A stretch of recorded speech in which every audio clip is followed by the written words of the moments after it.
Ruchika from CleverTap, and today I have with me Amy Bishop from Cultivative. My name's Amy Bishop, and I own Cultivative, which is a digital media agency. I've been doing digital media now for almost 10 years. So, how exactly did this journey start for you, and how it's been so far? Good question. So I actually had a couple different job offers. I thought that I wanted to write ads for television and magazines, which is not where my journey took me. I had a job offer just a few hours from home, and the other ones were across the country. I wanted to stay somewhat close to home. And so even though I didn't know anything about digital marketing, I decided to take that job. Thankfully, they had an on-the-job training program. So it was a really comprehensive training, 3 months long. And I really learned the ins and outs of digital marketing, especially at that time, paid search and SEO. And I had some really great people to learn from. So after that, I just really fell in love with it. I love the ability to get data real time and analyze your campaigns and how they're doing and make changes. And now I can't imagine if I had gone into television or print, because none of that's available. So I'm so glad that my journey started. I'm so glad my journey started in digital marketing, and it's been just a fun ride from there. So, did you make any sort of any other career transition you made so far, and you would want to share those, or maybe any other highlights or learning from your journey? Yeah, good question. So I started at a really small agency.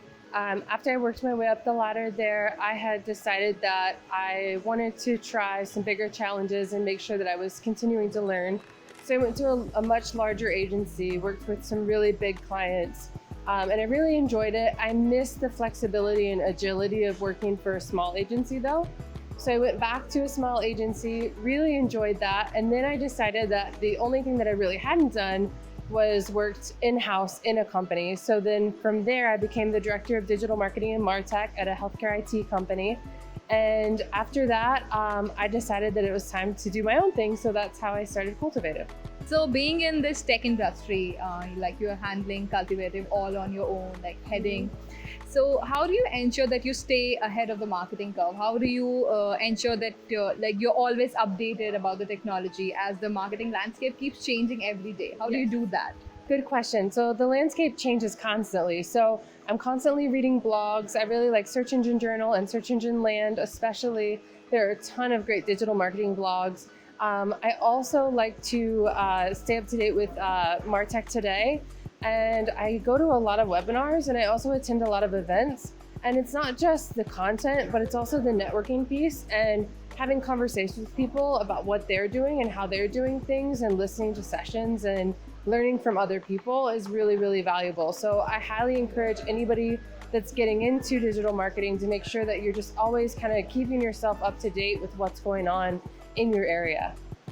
So, does meeting other people, like attending events and networking, includes mentorship as well?